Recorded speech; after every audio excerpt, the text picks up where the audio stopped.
আসসালামু আলাইকুম। শিক্ষক, নার্সসহ ৫ ভিসায় বাংলাদেশ থেকে কর্মী নেবে ওমান। তো খবরটি প্রকাশ করেছে দ্য ডেইলি ক্যাম্পাস। প্রকাশের তারিখ ১২ই জুন ২০২৪।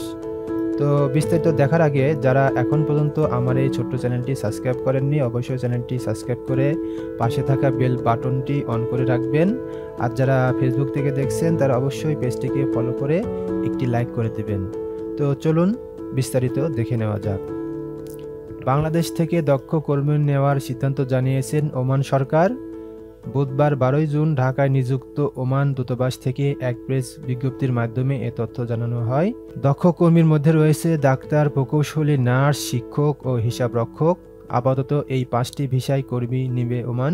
এছাড়া ফ্যামিলি বা উপস্বর্গীয় অঞ্চলের দেশগুলোতে বসবাসরত বাংলাদেশি নাগরিকদের ভিজিট ভিসা, বিনিয়োগকারী, সকল ধরনের অফিসিয়াল ভিসা ও উচ্চ আয়ের আর্থিক ক্ষমতা সম্পন্ন পর্যটকদের ভিসা দিবে ওমান।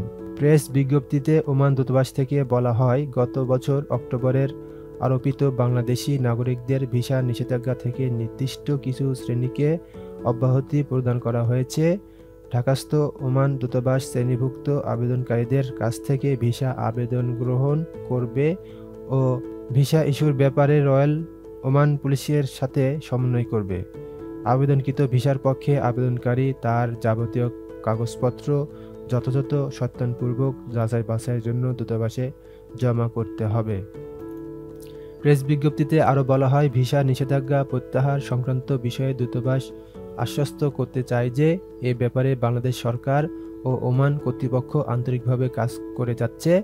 ভিসা নিষেধাজ্ঞার বিষয়টি নিছক একটি অরাজনৈতিক সিদ্ধান্ত, যা কৌশলগত কারণে ওমানে বিদেশি শ্রম বাজার সমীক্ষা ও পর্যালোচনার চলমান একটি নিয়মিত প্রক্রিয়া অংশ।